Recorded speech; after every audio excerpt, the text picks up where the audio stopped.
Greetings, ladies and gentlemen, and everyone else that's listening to my lovely voice right now. My name is Gumshoe, or Ethan, or whatever you want to call me, and it's time for another one of these podcasts, because that's what I do, and that's all I seem to do now. But you know what? That's fine. I have a new guest. Yes, another new guest. I'm on a roll with these. Who are you, by the way? Hi, my name's Matt, and I have a YouTube channel called MinimattReviews. I do your typical stuff, and giant weeb on Twitter. That's pretty much my legacy.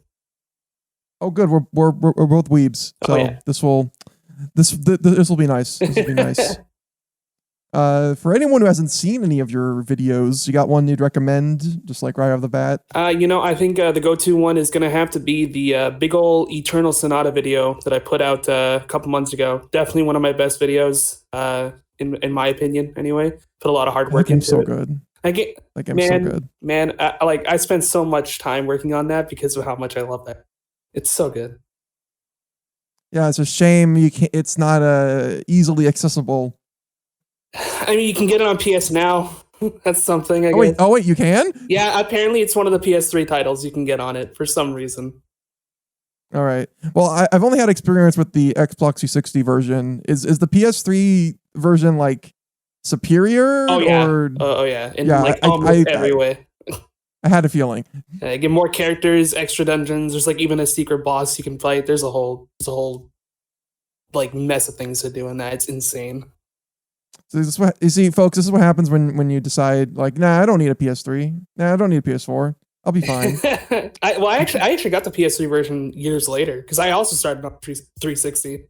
But then I did research, and I was like, oh, PS3 version has more? All right, I'll find a copy somewhere. And I ended up doing it, and here we are. Yee. Okay, cool. Have you been playing any games recently? Oh, always. But I actually just finished Miles Morales Spider-Man last night. I'm assuming on the PS4. Yeah, on the PS4. I am not one of the lucky few that got a freaking PS5. Oh boy. But I loved it. I mean, I liked it as much as I liked the first Spider-Man game. So keep bringing them out, Insomniac. It's been a lot of fun. Yeah, how I'm kind of curious. I know this is probably a random thing to say, but one thing that I haven't seen a lot of people comment on is the combat. Is it better, worse? I think it's a little bit better than the original, because like I like the combat in the first one, right? Like it was fun, it was actiony. I feel like in Miles Morales though, you kind of have to pay a little bit more attention to stuff around you, because of the new like weapon types that they added, and like some things can just like block your regular hits, so you really got to be smart on how you use some things. I played on like a normal difficulty, so like I didn't really notice any hard combat situations, but I'm sure on the harder ones, like it's gonna be like you just got to pay attention to everything. I think it's a step up in that from the original, sure, in my humble opinion. Yeah, I remember because it's interesting because like I remember when the first Insomniac Spider-Man game was making the rounds, and everyone was like, "Oh, look, it's Spider-Man with Arkham combat." Yeah, I'm one of those people that like, oh, I played the 2010s era Spider-Man games, and they basically have done the exact same thing. At that time, though, never to the amount of options that you get with the PS4 game. Do you think does Miles Morales still have that kind of like? All right, so we're going to bombard you with like stuff at the beginning, and here's everything that you can do, and just kind of go nuts? Or is it a little bit more? It kind of does that, where it's like it's one of those things where like, you know, if you're coming off the first Spider-Man game on PS4 by Insomniac, you're like, okay, I recognize everything here. They kind of do like basic rundowns, like, yeah, you could do all this stuff, but the thing that makes Miles Morales a little bit more unique is his whole like electro powers. I think they call it like venom powers in the game, and like that kind of gets introduced throughout the game. Like you get like a little bit more stronger, like with it, like story wise, which is like pretty much the big new element. Outside of that, it's like, yeah, here's 12 guys, you know, go to town, you know, just have fun, switch up your combat a little bit, take stealth if you want. It's the same old kind of thing. Outside of the venom powers, like you're pretty much playing Spider-Man. And I assume that there is no sections where you are not the Spider-Man and you have to stealth your way, because that was Holy crap. When I say stealth, it's pure Spider-Man stealth. There's no Okay. Mary Jane sections from the original. I think they kind of learned. I've always said that Spider-Man could make a pretty good stealth game if they actually like wanted to do that. Though to be fair, it's probably best if it's a option and not a necessity. Yeah, and that's something that Miles Morales does pretty good, where it's like they give you the option to take stealth, right? But if you wanted to, you could just go down and go to town on all the bad guys. Like it's not something you have to do; it's just something you can, which is nice. Have you ever played Spider-Man Shattered Dimensions? Oh man, I played that when it came out, and I never played it again. But my cousin did. He said he liked it a lot. But yeah, it was the game to introduce me to the noir Spider-Man and also the 2099 Spider-Man. Right. That's right. Okay. Yeah, and Noir's whole thing was stealth. Literally every single level was stealth gameplay with Spider-Man, and yeah, that I thought was really fun. So it basically just kind of cemented this, like, oh, you know what? I think stealth sections can work in Spider-Man games, and yeah. I'm gonna have to play Shattered Dimensions because I know, like, I've had a few people tell me it's like a pretty worthwhile game to play through. If you like, it is one of the better Spider-Man games for sure. I don't remember the last one I played before Insomniacs. I think it was like Friend or Foe or something like that. And I was just like, God. yeah, I played that and I was I remember that. No thanks. The only other one that I remember sinking a considerable amount of time into was Web of Shadows. Oh yeah, I played Web of Shadows too. Yeah, that was good. Yeah, it's good, but pretty jank. Oh yeah. That's super jank. Oh yeah, it's like the Spider-Man game on PS1. Like I love that game, but oh dear God, it's hard to play. Oh no, but that has like charm to it. Like the PS1 Spider-Man games have charm. It does. It's the good PS1 jank. You know what I mean? Like it's the good kind. Mm-hmm. Yeah. It's a shame that there's no Bruce Campbell. Ah, damn. Maybe one day. All right.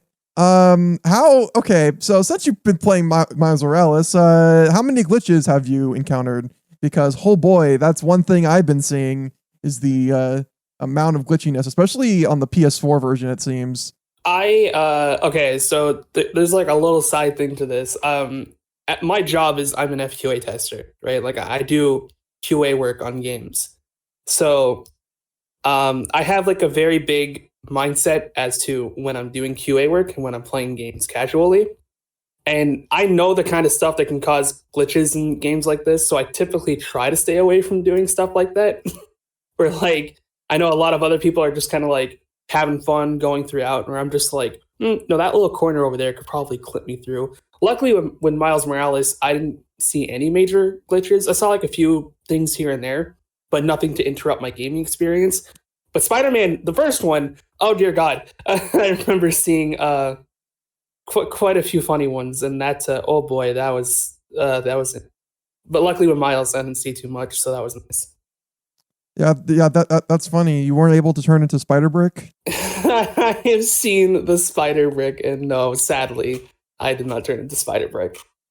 Can Insomniac make that like an actual costume though? Like, come on, that'd be great. I don't see them not doing it. You know what I mean? Like, if it becomes as big as it is, I think they could take a jab at it. I feel like they're pretty good at it. Yeah, this is basically Spider-Man prop hunt at that point. Oh my God, that Twitter clip is so that Twitter clip is so good.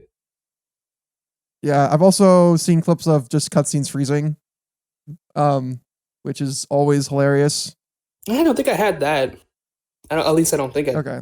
Yeah, that's the only one to me that seems okay, but from most, or at least the very majority of glitchy stuff that seems to be permeate in this is from the PS4 version, which I guess that's understandable given that this is supposed to be a PS5 launch game that gave it the dual console treatment. Yeah, I'm also playing on a base PS4 as well, like not the Pro one. So maybe that's also something to do with it as well. I don't know. Is playing it on the Pro worse? I mean, it's very possible that is a thing that can happen.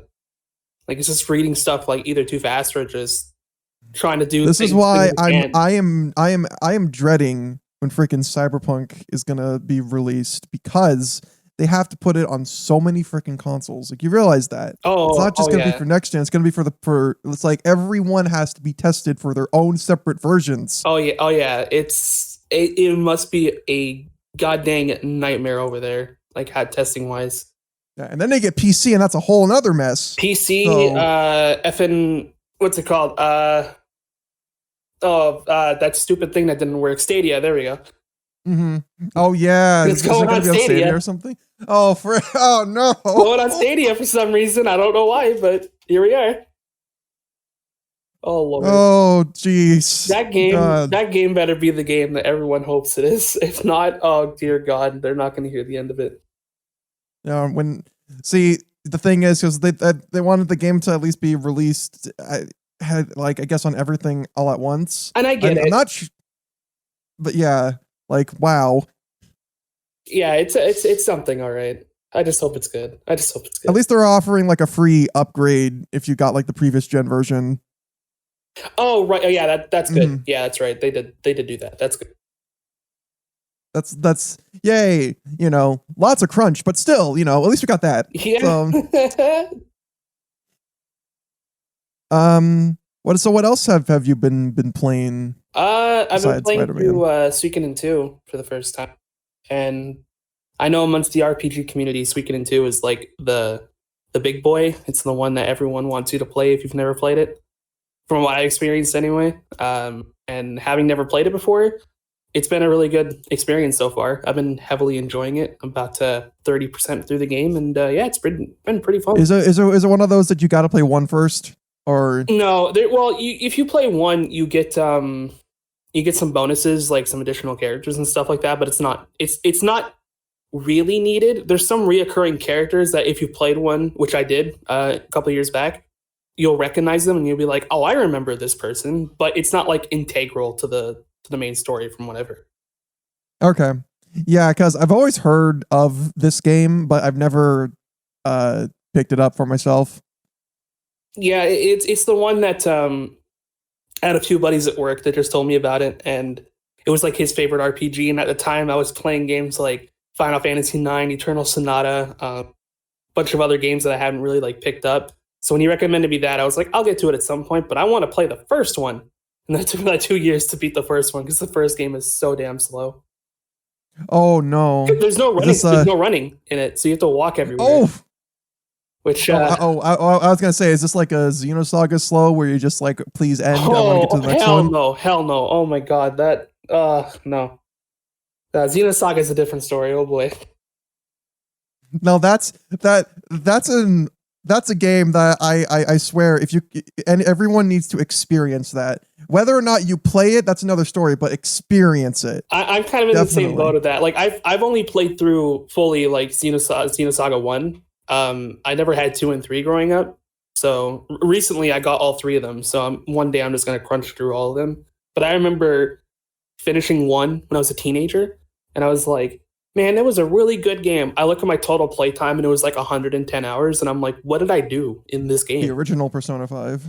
Oh yeah, it's not even like it's not even a joke. I once told someone like, oh yeah, Xenosaga is really great, but be prepared to fight the final boss for like an hour. You're like, you're joking, right? I'm like, no. It took me a damn hour to beat that thing. Oh. See, Xenosaga is what happens when you give someone too much creative freedom and they're like, oh, whoops, I can't do everything I wanted. Well, guess we're just going to have to, what are we going to do for the second and third game? Plan 2 is just question marks. Part 3 is profit. Don't worry, something good will come out of it later. Yeah, and they are good, right? From what I've heard, everyone loves the Xenosaga series, so it's well, at least 1. I don't hear a lot of people talk that much about 2 and 3. I know some people that like 2 and 3, but like I think 1 is the one that everyone is kind of like, hey, you should play Xenosaga. And you're like 2 and 3, and they're like, hey, if you want. Yeah, 2 and 3 are also ones that I have not experienced, but I have experienced 1. And, yeah, I agree. Yeah, it is very unique, I think is the best way to put it. Of all the Xeno games, like Xenosaga is probably the most unique one from what I've played. Yeah, I'm still waiting for them to port Xenoblade X. even though I know that that's not necessarily considered to be a good game. If someone says Xenoblade Chronicles X is not a good game, I don't think they played it right. Well, I mean, like, isn't the mech that you get that's like in the post, like in the freaking box art, like you don't get that until like halfway through the game or something? You get it halfway through, and you need to do. I don't remember if it's mandatory. It's been a few years. I don't remember if it's mandatory or not, but you need to do a side quest to like actually like get full control of it or to like actually build it. But man, once you do, that game becomes just unreal. Like how fun it becomes. Like I know it's a slog to get through, but you can beat like the first 25 hours to get to that point. It's so worth it. It's so worth it. Mm-hmm. It's just how many people are willing to sit through that. Well, you gotta this is like the struggle with RPGs. Yeah. Listen, I've always put it this way, right? Because I know some people who are into the Xeno series, but they never played like Saga or Xenoblade, or they never played Xenogears, but they played Xenosaga and Xenoblade. The best way I could put it is if you are someone who sat through the entirety of Xenogears and you are wondering if you could do the same thing for Chronicles X, if you sat through that game, you can sit through you could sit the first like 30 hours of Xenoblade Chronicles X. Because I love Xenogears, but my God, that like playing through that game was a nightmare sometimes of how they handled the entire writing of that. Oh my God. Good God. All right. Well, since we're talking about RPGs, I recently started Trials of Cold Steel. I'm so excited for that. I'm a big Trails fan.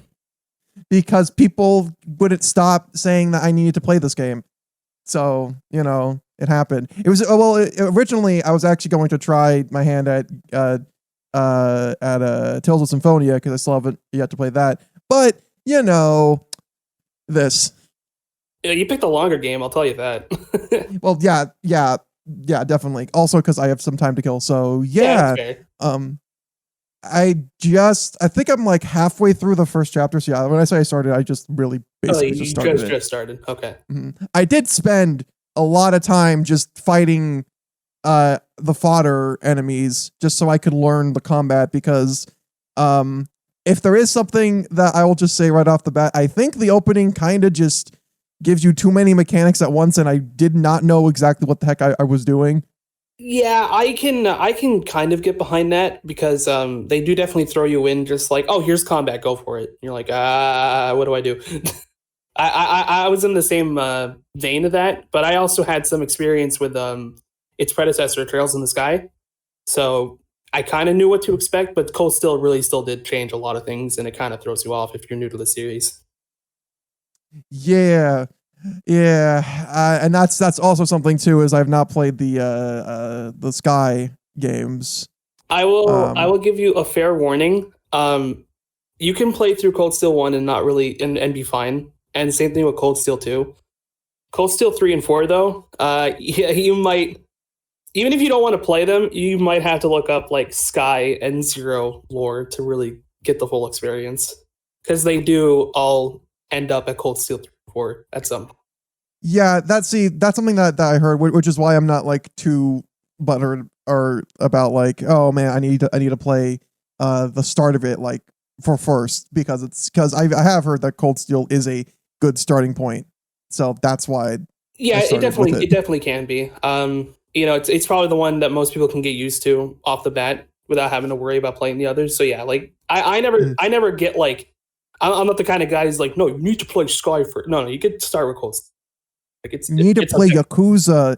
Kiwami 1? No, the one on the PS2. Bro, okay, side tangent on Yakuza, because I recently started getting into the whole series. I had Kiwami because it was PSN Plus free, and I asked a friend of mine who's really into the series, which one should I start with? And I asked 4 other people, and I swear to God, I got 4 different answers.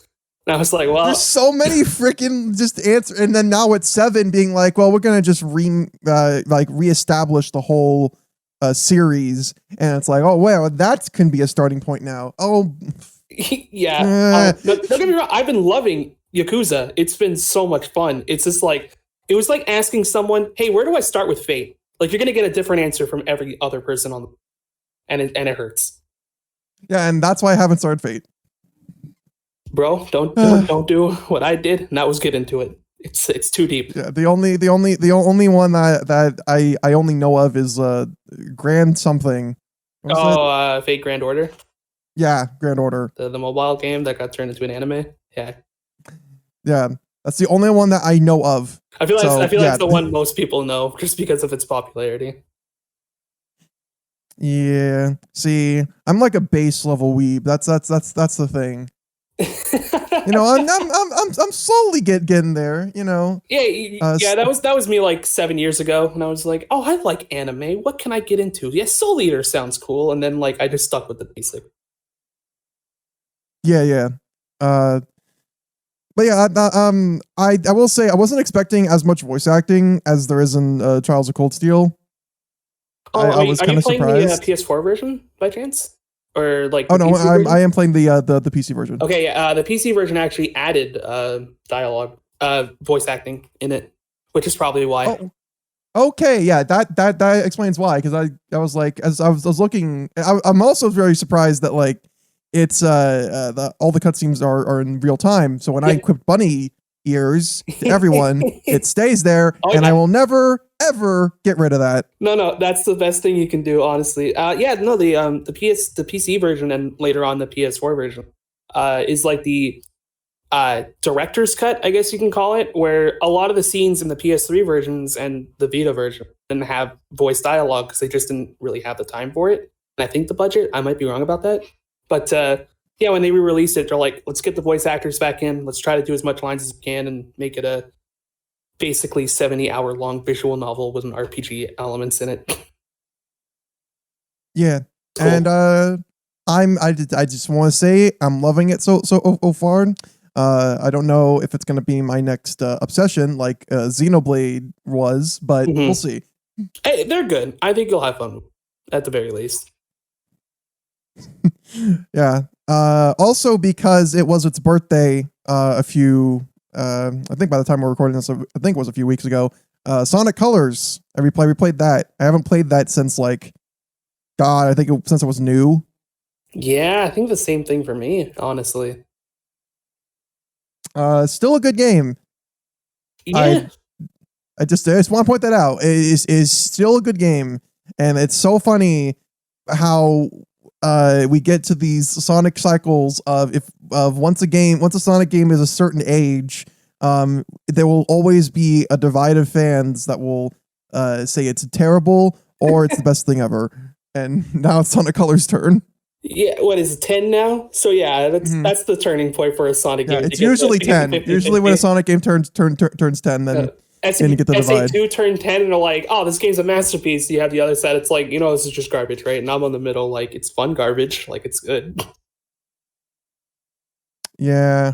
I have nostalgia bias, so it's like my favorite, but that's fine. Yeah, no, I'm in the same boat here. Like like I said, it's trash a lot of times, but damn, is it good?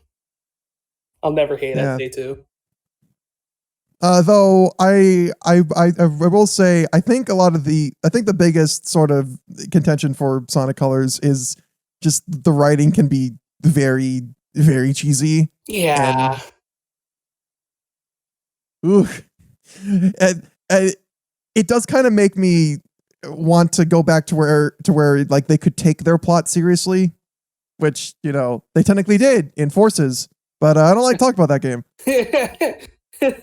Sorry, I get a flashback to Forces. Which is man. Fun fact, I had a 12-page review written for that, so I was planning on doing a video on it, and then I just scrapped it. So I was like, I'm too angry. It's not even worth it. No, I'm just like, I'm too angry in this. I don't want to do that. Like, we're okay. Yeah, I think after a year, my anger kind of subsided. And now I just look at it as just a sad game that didn't really do anything. Look, I will poke fun at Forces as much as I want, but I am also the guy who, God, I think it was stage 21. I don't remember exactly what stage it was, but there was one stage that I really enjoyed, and I noticed that the top Canadian player, I live in Canada, was top 50, I think, of the leaderboards, and I was like, I could beat that. So I spent a solid 9 hours learning speed tricks in the game just to get the top 50 in that whole leaderboard, just to prove a point. Like, yeah, I did it, but at what cost? Honestly, I think like after a while I was so numb to it that I'm like, maybe Force isn't so bad after all. Then I played the rest of the game again and I was like, no. Then you play Classic Sonic and you're like, oh no. I will fully admit, if Classic Sonic wasn't in Forces, I'd probably give it a 6 or 7 out of 10. I will fully commit to that statement. The fact is, he only has like 3 stages, I want to say. It's either 3 or it's 4. Like 3 or 4, yeah. Yeah. And they end up being the longest stages. Yeah. God bless Sonic Team. Thank you for giving us Forces, for giving us material. Mm-hmm. For giving us a game where modders can make it better. Yeah. I mean, that's a lot of Sonic games, but yeah. They literally added a Chaos Zero fight. Oh, yeah, I remember. I heard about that, yeah. You know, the thing that I kind of actually wanted. And like, oh, look, it's here now. Thank you, fans. It's almost like fans. They're literally the only thing that's keeping us alive at this point. I will say, God bless Sonic fans. Like, just God bless. You keep your games alive. Thank you. Mm-hmm. They're extremely dedicated. For sure. Oh, yeah. Sometimes a little too much, but you know, it's fine. I mean, you know, I'm in the KH community. I've seen committed. Oh, okay. You know, it's one of those things you're just like, you can appreciate it from afar. Yeah, from a safe distance. Very, very safe distance. Oh, yeah.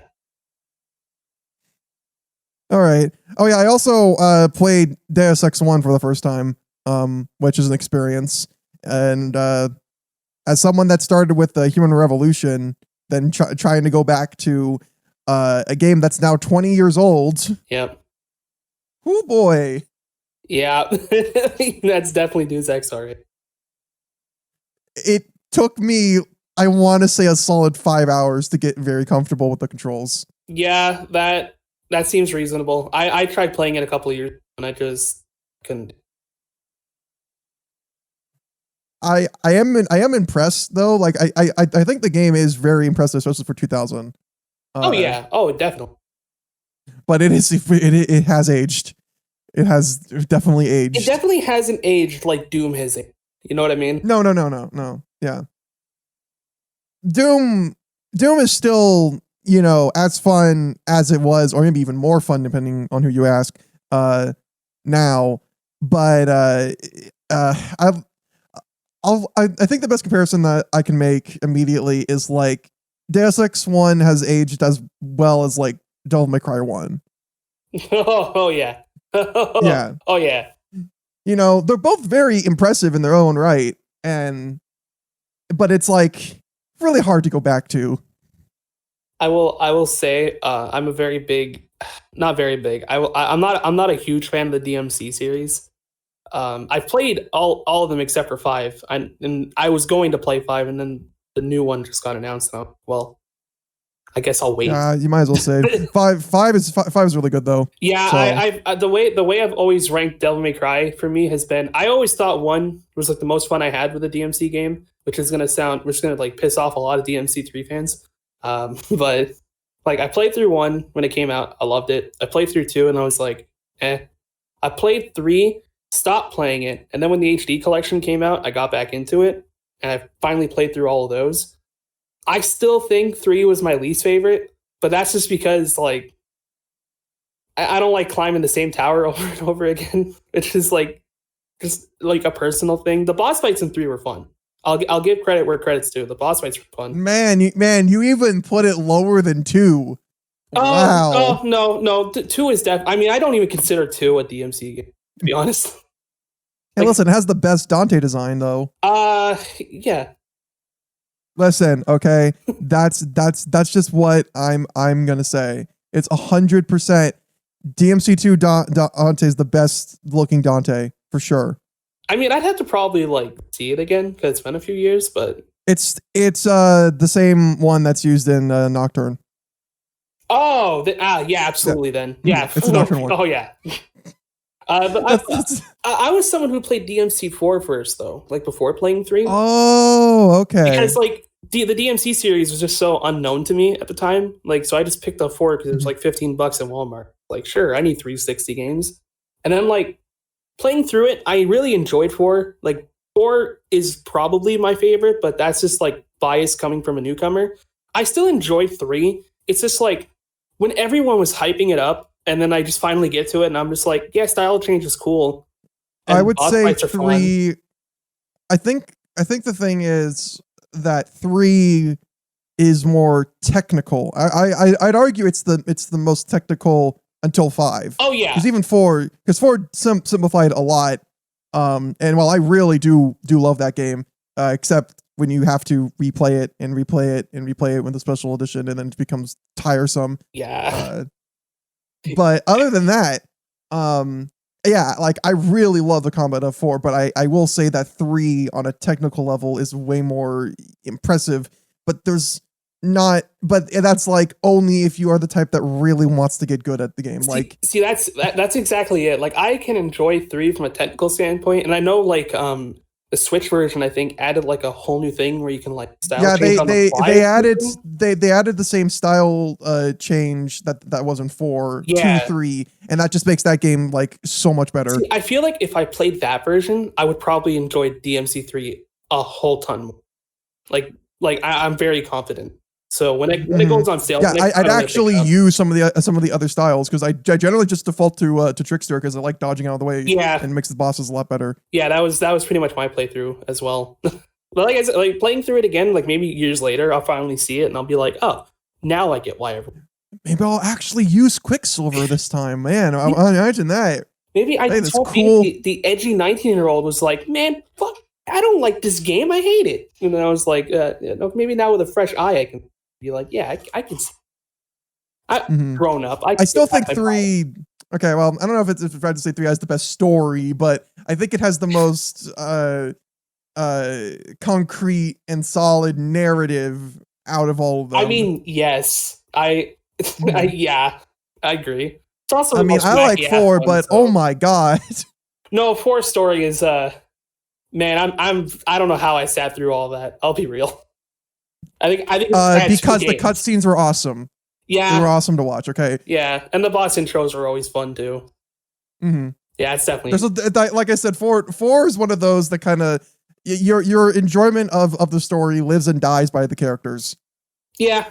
I think 5 definitely, and whenever you get to play 5's almost the same way, but they do make a much better attempt at telling a compelling narrative, and I think it succeeds. It's not on the same level as 3, but definitely pretty close. Yeah, and that's why like I was saying, like the way I would rank my DMCs, 2's at the very bottom because duh, it's 2.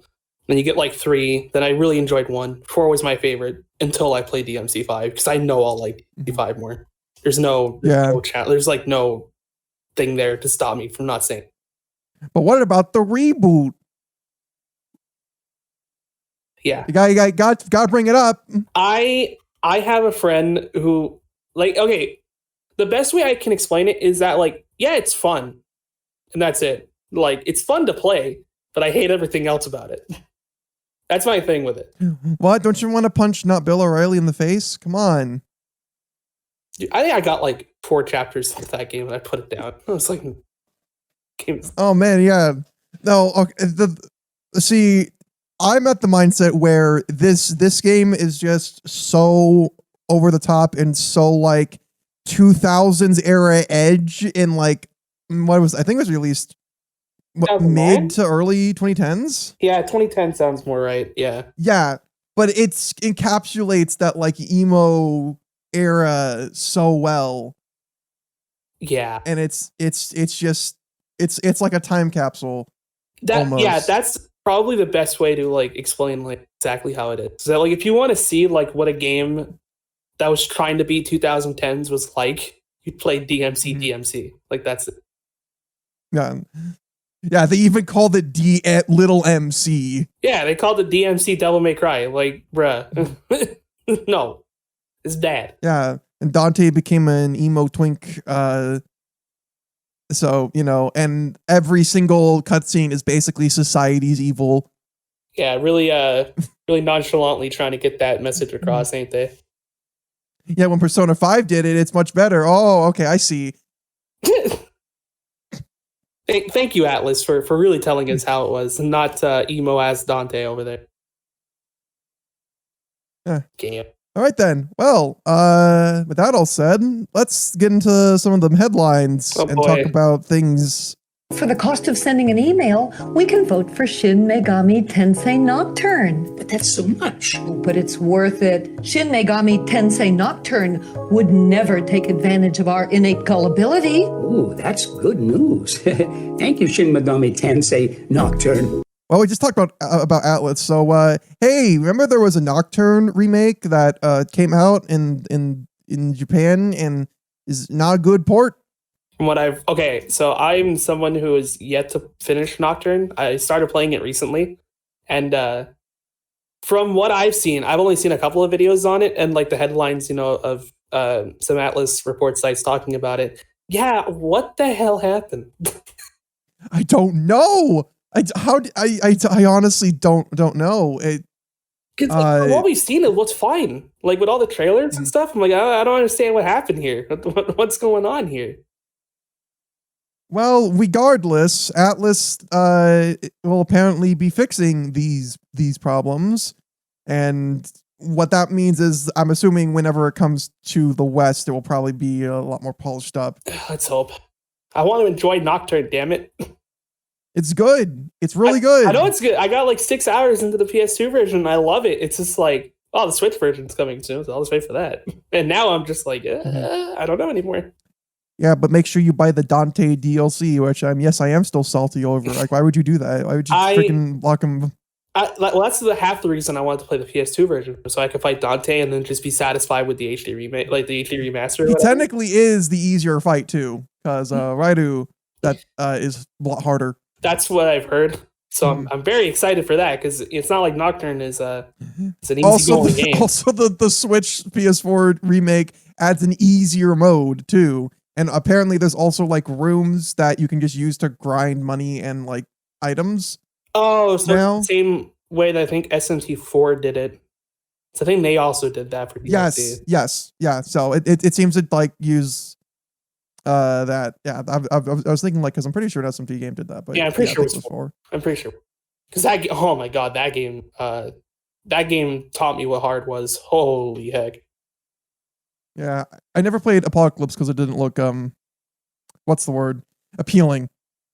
I recently got it because it was on sale on the 3DS shop. So I was like, yeah, I'll play through this. I never really beat 4, but I got a good chunk of it in. Started the game and it really starts with the ending of 4, and I'm like, damn, I really should have beaten SMT4. Well, like apparently it's a alternate. It's an ending, but it's a alternate ending. Yeah. Follow up, and it's like, okay, sure, whatever, Atlas. Make your game. Sure. I'm in too deep at this point. I'll buy your stuff. I don't care anymore. At least you can still get the Devil Survivor games, which I highly recommend. I played one. This is the turn-based RPG one, right? Where like you become the strategy one. Oh yeah, the strategy ones. I have one somewhere. I never got 2 though. I need to get 2. I consider 2 to be the better. Yeah, that's what game. But 1 does have its own merits. I like 1. Like I played through it and I thought it was.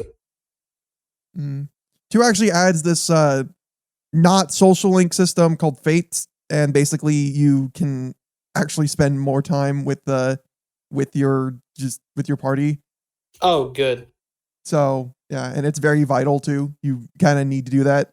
Even better. Mm-hmm. Learn from your mistakes, Alex. Just make good remasters. Come on.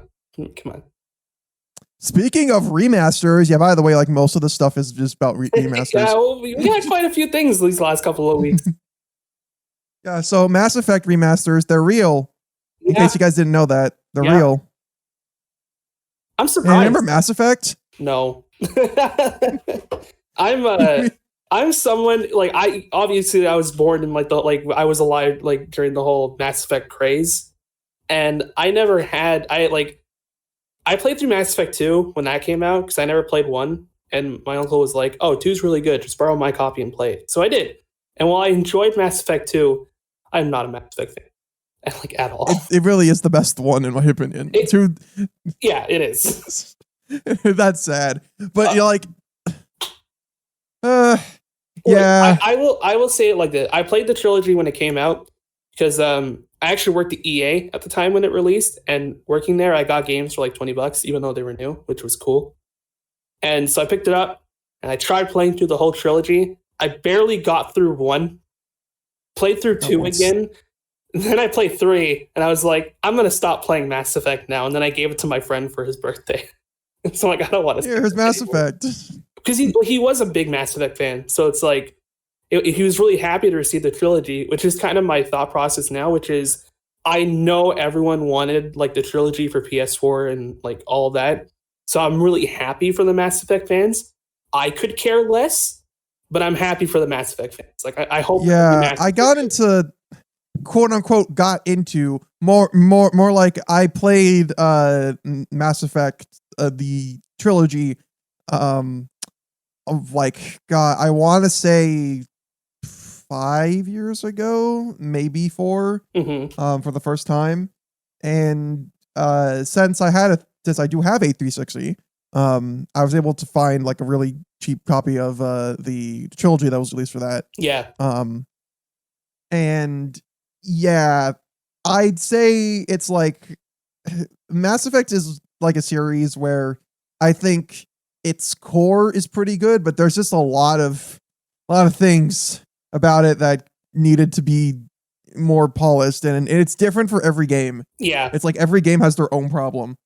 Yeah, that's kind of exactly my thing with it. Like, I remember playing through 2 when everyone was like ranting and raving about Mass Effect, and I knew the biggest thing was the whole decision making thing of Mass Effect, like you can either be good or bad.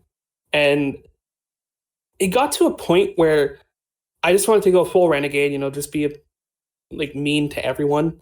But it got to a point where like I just felt so bored of it, or I'm just like, man, like I stopped caring at this point. Like, I'm just gonna go through the story, and I ended up doing. It's like, it was fine, I guess. And then that was my whole thing. And then I just went to go play Final Fantasy 13 because that's all I wanted to do. Take that as you will, Mass Effect fans. Man, I have not played any of the 13 games, and I probably never will. Understandable. As someone who likes the series, like the trilogy, if you don't want to play it, that's completely fine. Actually, I don't like 13 too, then. So I like 2 of the games. Wait, isn't 13.2 the supposedly better one, and at least in terms of actually playing it? It is in terms of gameplay. I'll give it all of that. Everything else about it, though, I tolerate. That's about it. Man, you tolerate it. That says a lot about. I personally think the 3rd game is the most fun to play because it's really interesting battle wise and like world building wise. 2 definitely like looked at 13 and said we can improve everything, but oh my god, how you get through that game story hurt me. Oh my god, I have nightmares about it. Yeah, take that as you will. I am very like Final Fantasy is a series where I have like huge gaps in terms of what I haven't played. Mm-hmm. And the biggest one is like I've played 9 and then nothing else until 15. Oh. Yeah. All right. Yeah, I was kind of in the same vein as that, where I missed a lot of like the big titles. Like I played 7 when I was a kid because 7 was everywhere. And then I played 8 and I thought, man, 8 is cool. And then I didn't play it for 10 years and I'm playing it again. I was like, man, 8's kind of just meh. I missed out on 9. I missed out on 10, but I played 10 too. I don't know how that happened, but that happened. And then the next big one I played was 12, sunk about 200 hours into that and went, that was okay, I guess. and then I skipped out until 13. I started catching up on all the old ones and replaying all the ones that I missed. Mm-hmm. Final Fantasy is definitely a series that I've gone. I have still yet to actually play the 7, both the remake and the original. And I played 8.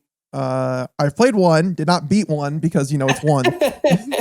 As someone who has a soft spot for 1, yeah, I completely understand that. Also, same thing with 2. I think I got an hour in with Final Fantasy 2, and I was like, yeah, this is dumb. I have to hit myself. I would say the real 2. Yeah, the real 2 is like my least favorite Final Fantasy, hands down. Mm-hmm. That's like I can't believe this. I haven't played 3, but apparently 3 is not like bad. It's good. Apparently. It's the first one that introduced the whole drop system, so that's always cool. You know, it's definitely like if you played it, I think if you played it on NES, like going from 1, 2 to 3, you would definitely think like 3 was such a milestone in comparison to the first 2. But then 4 came out, and you're just like, oh, this is what Final Fantasy is supposed to be. Yeah, I played the SNES version of 4. Oh, you poor soul. Just because. And yeah. Look, for the time, I mean, it was easy. It was very easy. Yeah. I was like, oh, okay, I don't have to try.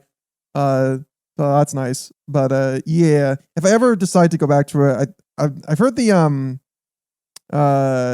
is either the PC or the PSP versions are like the best ones to get. I would highly recommend PSP because I think PSP is the most well polished one, but it kind of keeps the same easiness as the SNES and GBA version. GBA we don't talk about because good God, even though that's how I first played the game, it's still a mess. The DS version / like PC version is also very good. The PC version, they added an easier mode, which God bless because even easier. Oh no.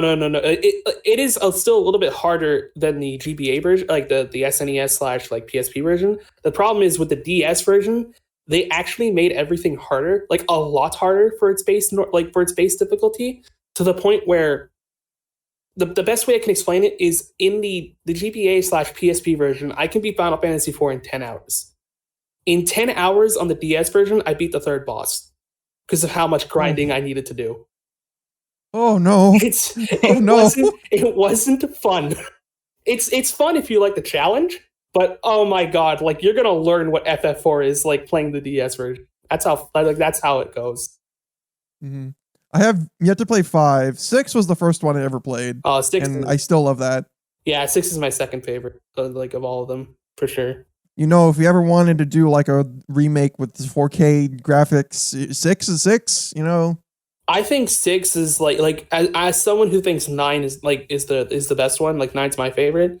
I still think 6 is like, if they're gonna remake another one, that would be the one to go to. It'd either be 6 or 8 for me, because 8, god dang, 8 needs a remake. 8 needs the best way I can explain it is 8 needs competent writing. Because God, it does. I like everything that 8 does except for its story and characters. Good God. Also, I feel like the draw system could work really well for an action. 8 hurt playing. Oh my God.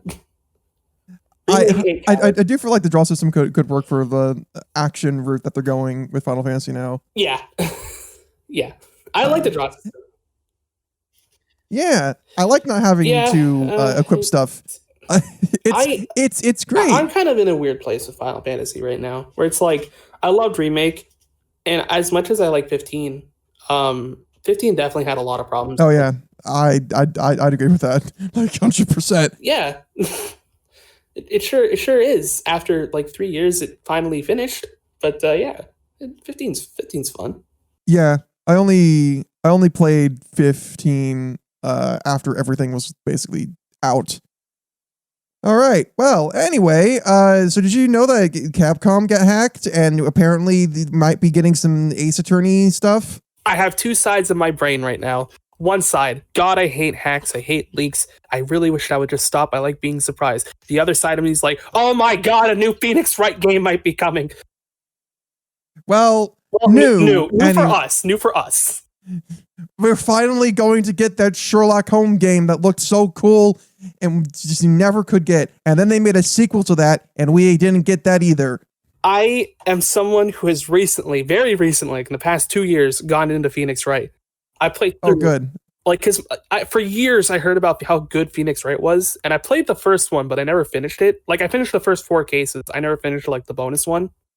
Oh, for God. And then that's fair. And then years passed, and I kept hearing about Phoenix Wright, and then what kind of re-sparked my interest in it that I never got to was I was a big Professor Layton fan too. So when Layton versus Phoenix Wright was happening, I was like, damn, I got to play through Phoenix Wright at some point. never did it again. Then 2 years ago, my friend's like, dude, just play through all of them. And I was like, you know what? That sounds like a very good idea. So I spent an entire year playing through all the Phoenix Wright games. And Even 6?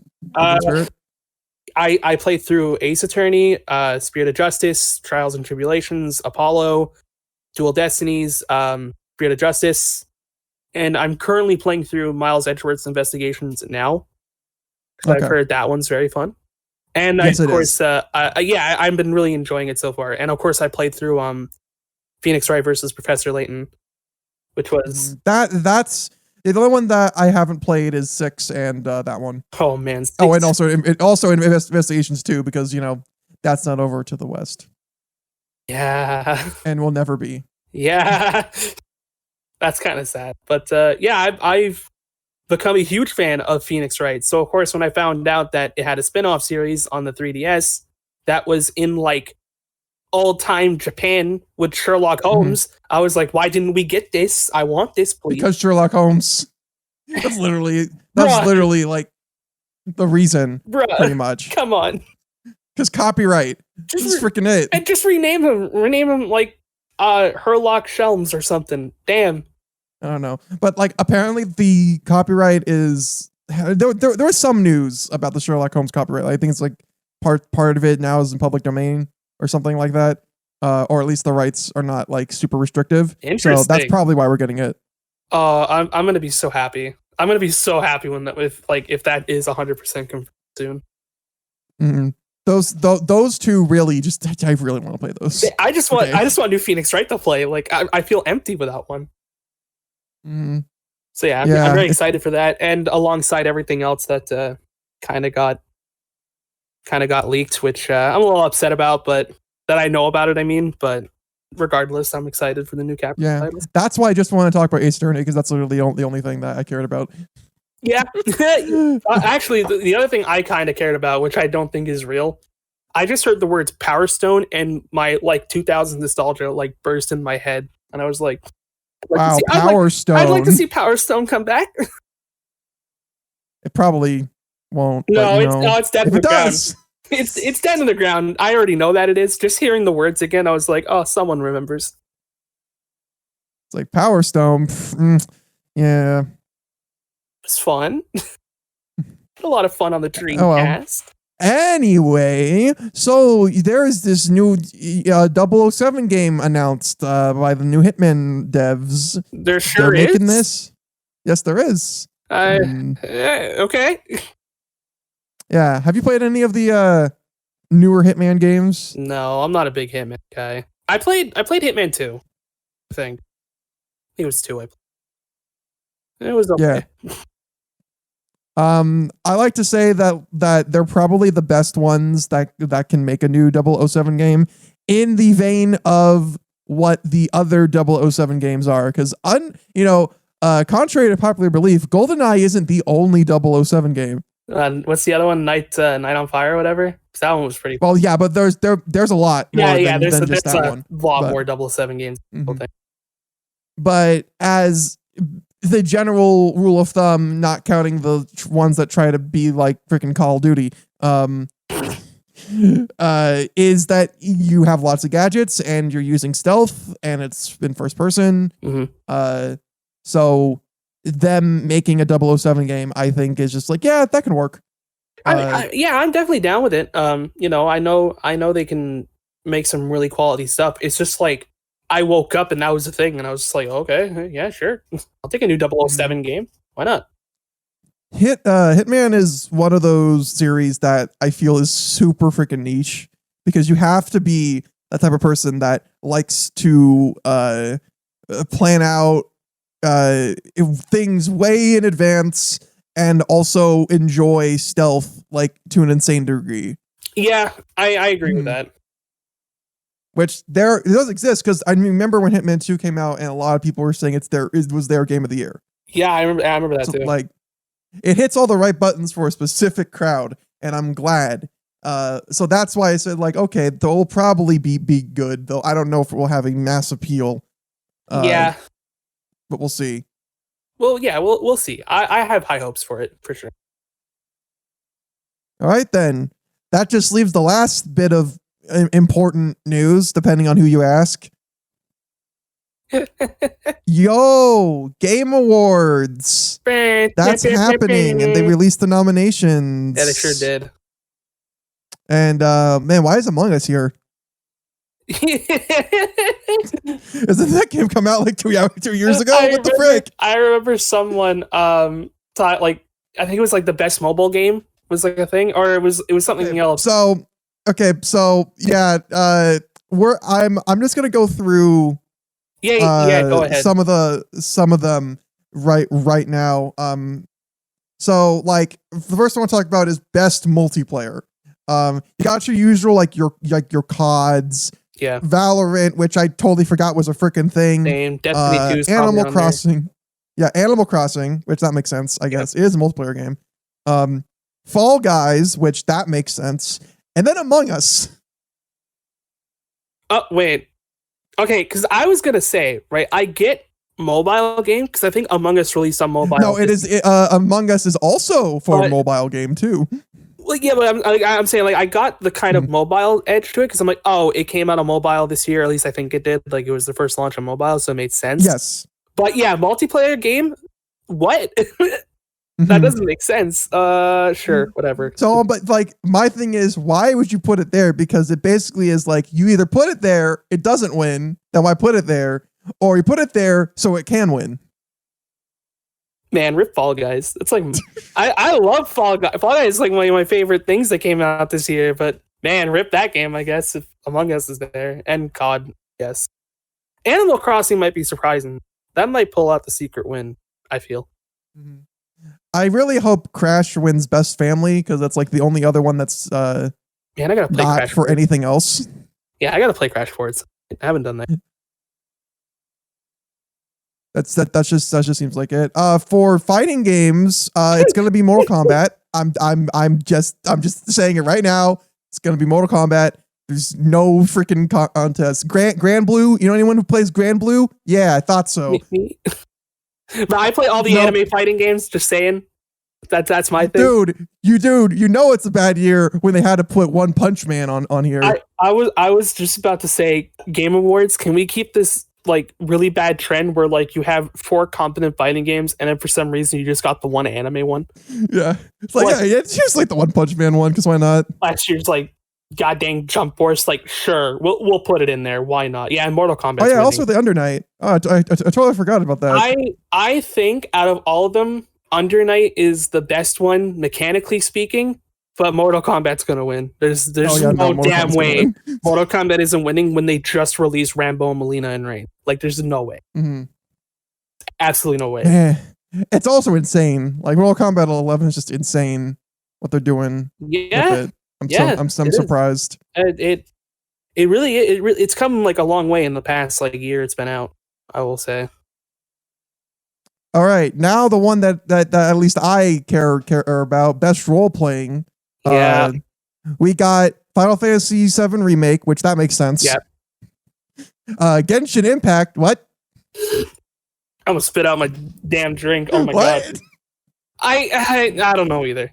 I really don't know. Persona 5 Royal, which will probably not win, but yeah. A Japanese role-playing game not winning an award? Unheard of. Never heard of that in my life. Wasteland 3, which, I've heard is pretty fun. Oh, right. Yeah, okay. Yeah, I've heard it's And then Yakuza Like a Dragon, which like literally just came out. Which I think is so funny. I think it's so funny that a Yakuza game's up for best RPG. It's so good. It's not going to win, sadly. It's not going to win. I mean, like, look, I am very biased. All right. I do think, like, I'll just say right now, FF7 Remake probably is my game of the year. Right behind that's the one's going to win. Yeah, like right behind Ghost of Tsushima. Like, those 2 games were like pinnacle for me this year. So yeah, though they put Persona 5 Royal on here, but not Xenoblade. Okay. Because it's a remaster. Duh. But isn't Royal kind of also a remaster? We just added things. It does the same thing. We don't worry about the little technicalities. Get the Game Awards. They don't care. Yeah, we'll put Genshin Impact in there instead. Oh man, I'm so damn mad that Xenoblade didn't get in. I'm so damn mad. I put my favorite RPG on the list. Come on. whatever. Well, okay, so yeah, and I'm pretty sure for best mobile game, it's either going to be Genshin Impact or freaking Among Us. Probably Yeah. gonna be Among Us. Just in terms of popularity, it's going to be one of those two for sure. Mm-hmm. I never expected Genshin Impact to explode as much as it did. Honestly, same. I thought like it was going to be so niche after a while, like that was going to be it. But here we are. Here we are. But anyway, the big boy one. The big boy one. That, the actual game of the year, I'd say it's pretty interesting roster. Yep. You know, you got your Animal Crossing, which I don't think has ever been like here game of the year. Animal Crossing. Yeah, that's interesting. It's never been a thing. Yeah, I'm really excited to see it up there. Dude, freaking Hades is up there, which that's nice to see. Okay, I haven't played Hades yet. I was literally about to buy it tonight just because I've heard everyone's talking mad stuff about it. But like, yeah, for a game to kind of come out of nowhere and just, well, it didn't come out of nowhere. Like, it was announced and stuff, but like to come in, sweep the nation by storm, that it gets a Game of the Year nominee, that's insane. Yeah, it was an early access game. Like, keep that in mind. Yeah, it's insane. Yeah, that just goes to show Supergiant Games, they make really just amazing stuff. They do. And I think Hades is their best one. Can't wait to play it. Or at least is the one that's the easiest to get into. Yeah. I think that's probably that's probably the best way to say. Mm-hmm. Ghost of Tsushima, which I have not played, but I hear that's very respectable to put it on Game of the Year. Yeah, I wholeheartedly agree with that decision. It is definitely one of the best games that I've played in the last decade, in my opinion. Final Fantasy VII Remake, which we talked about. Yep. Doom Eternal for some reason, and if that wins, I'd be wow. Yeah, I'd be surprised, to say the least. I mean, I really love that game. It is my favorite Doom. I recently bought it, and it has been so much fun to just sit down and play. Oh my god! But man, for it to win, it's gonna have to face up against the biggest competition of them all, Last of Us Part 2, because you know that was gonna be on here. Yeah, I mean, yeah. I don't think there's gonna be any disagreement that it wasn't gonna be on here. I haven't played it yet. I have it. I just haven't played it yet. So I'm not in the whole like you either love it or you hate it kind of thing. I really don't know what it's like. I just know it's up for Game of the Year. A lot of people are happy, and a lot of people are mad.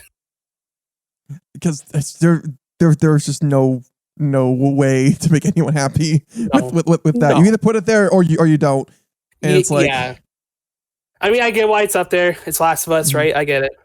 It's definitely got its spot up there. But in terms of like quality, I do find it funny though.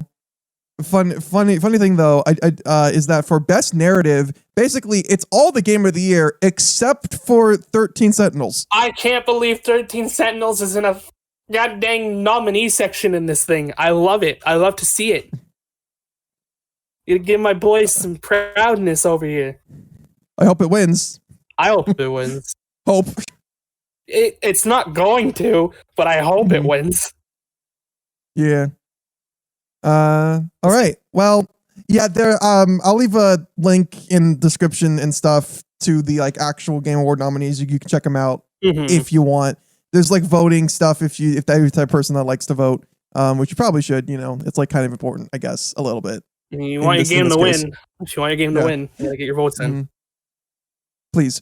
Anyway, but yeah, funny enough, this is like the first year that I've done the podcast where I've actually been able to talk about the nominees, because most of the time, whenever this happens, it's usually like after the nominees get released after I have one, so the next one ends up being talking about the Game Awards. Okay. This time we can actually talk about the nominees. Hey, there we go. You got something new for the whole podcast thing. It's nice. Yeah. Okay, though, before we end today's podcast, I have to ask, which game you think is going to win Game Awards? Like, Game of the Year. If you were... I definitely think it's going to be Last of Us 2. I really do think it's going to be Last of Us 2. That's the safe option. But here's the thing. Last year, there were a lot of good contenders for Game of the Year.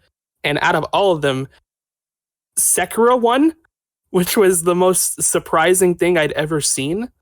because everyone thought for sure it was going to be Red Dead 2. Yeah, I thought for sure it was going to be Red Dead 2 because it won like 14 other awards that night. Not really, but it won a lot.